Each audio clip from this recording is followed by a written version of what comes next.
But first, Democrats, they're continuing their efforts to attack average Americans who are speaking out at town halls all across this country.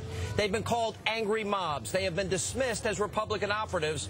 But why are liberals so afraid of freedom of speech, and politically, can this strategy actually work? I am joined now by nationally syndicated radio talk show host, I call him the Great One, 12 weeks, #1 on the New York Times bestseller list, 17 weeks overall, Liberty and Tyranny, a conservative manifesto.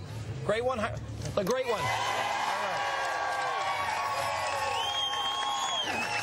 By the way, do you have a mob name? A mob name? Yeah. I'm the Shark. You're the Shark? Yeah. He's the Shark. Are you all mobsters here? It's an angry mob. Wait a minute. Oh. How many of you here are insurance executives? Raise your hand. Yeah. How many of you here are what? Car execs. Car execs. Raise your hand. How many of you own banks? How many of you... How many of you here are patriotic Americans? There's a real serious issue here, Mark, and that is that we have these town halls. They refer to them as angry mobs. The president today basically told people that, oh, we'll clean up your mess, but we want you to shut up for the most part. What's your take on this? I've never heard in my life a president tell the American people to shut up. I really haven't. And as a matter of fact, if you look at the people around him, he's got Al Capone there, who is Rahm Emanuel. He's got Meyer Lasky, who's David Axelrod. He, I think, would be Saul Alinsky. Mm-hmm. So if they want to call names, we can call names too. But really, who is behaving like they're a mob? It's them. And now they're sending their favorite union thugs into these town hall meetings, right, to give them some muscle. I got a little bit of news for them. We outnumber you. We don't really give a damn what you send in the town hall meetings. We're going to keep going to the town hall meetings. And we don't want what you're trying to ram down our throats. Period. Things. You know what's amazing to me, because I thought this was, liberals always celebrated, they were the great defenders of the First Amendment. Never. This is democracy in action. And wasn't the President of the United States once himself a community organizer?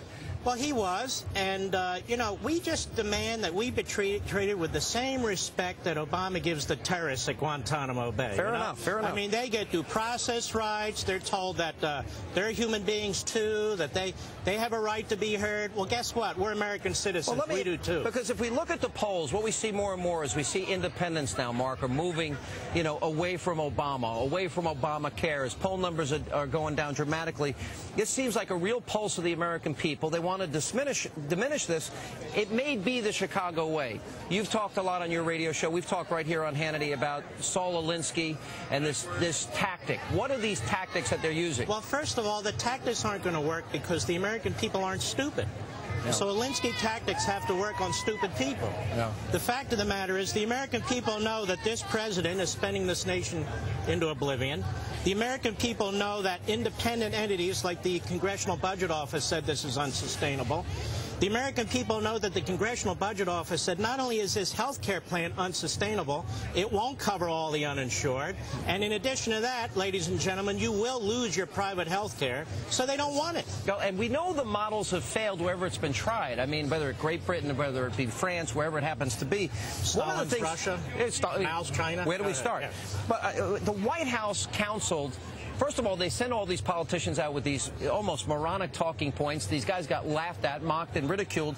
But now they're promising. We see that Acorn is showing up. We see the unions are showing up. And they promise, quote, to send out people in twice the force of average Americans. Is this an effort, coupled with the snitch on your neighbor program that they started, is this an effort to intimidate the American people and silence them? It's an effort to intimidate the American people, and it's also a very directed effort at the phony blue dog Democrats and so-called moderate Democrats in Congress. What they're trying to do is give the impression that the American people are a fringe group. Yeah. The fact is, any reputable poll out there right now says the American people are turning on this president, they're turning on this Congress, they're turning on the policies that he has to offer. And rather than step back and slow down and take a look at it, Obama just keeps ramming us, keeps moving I love forward. the line of that one guy at Steny Hoyer's protest. He said he's a Democrat, and he said it took Obama 6 months to pick a dog, and this is what's going on here. We saw now with the ACORN members and with the union groups going into Tampa and some of these other places, and we're going to show the video to our audience here in just a minute. Do you think the president bears any responsibility for this conflict now that is emerging in these town halls? That's an excellent point. As a matter of fact, let me suggest that if there's anything that happens at these town hall meetings, if anybody's hurt or anything really stupid happens, this White House has some responsibility for it. This White House is calling out its dogs. The president sent out an email to millions of his supporters. Rahm Emanuel, behind the scenes, is pushing too. So is Axelrod. If something terrible happens at one of these town hall meetings, I think the president, in part, can be held accountable. Let me ask a deeper question, because I'm looking at this crowd here. We've got young people. Oh, seriously. You know, pan this crowd.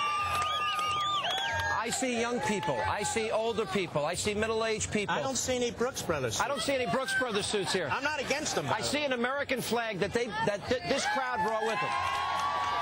And I guess my question here is, what does it say about this president? What does it say about the Democratic Party that, you know, that they would now orchestrate attacks against Americans and smear them and discredit them and besmirch them? What does it say about them? It says a number of things. It says, number one, the president is at war with the American people politically. He's literally at war with the citizens of this country in a political sense. Number two, it says they're desperate, that they can't make their case.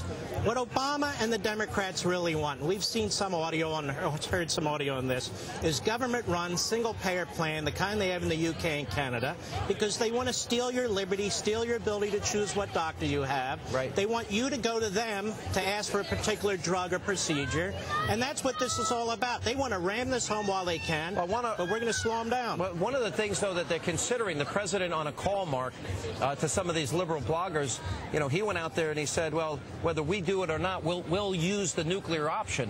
And Chuck Schumer reinforced this past weekend, which is they'd use the reconciliation process, or at least attempt to. I don't think they're going to be able to pull it off, where they bypass the need for a filibuster-proof Senate vote. You know what that means? What? That means that they can't even keep some of their own Democrats. Yeah. They make that move to avoid that procedure, to bring this illegitimate rule into the Senate in order to get around members of their own party. Yeah. And this is what people need to understand. The radical left, the Saul Alinsky, Barack Obama element is in control of your party. All right. And it doesn't matter if you're a moderate Will the Blue Democrat. Dogs cave in the end, or will they go with Obama? Will the Blue Dogs listen to the people, or will they listen to Do I look Obama, like Pelosi? Gene Dixon? I don't know what the hell they're going to do. But I don't trust them. I think the people who are in their districts need to keep the pressure on and make it very clear. This is the seminal moment, and if you vote for this, we will campaign against you, and we will defeat you. Great one. Congrats. 12 weeks, #1 on the New York Times.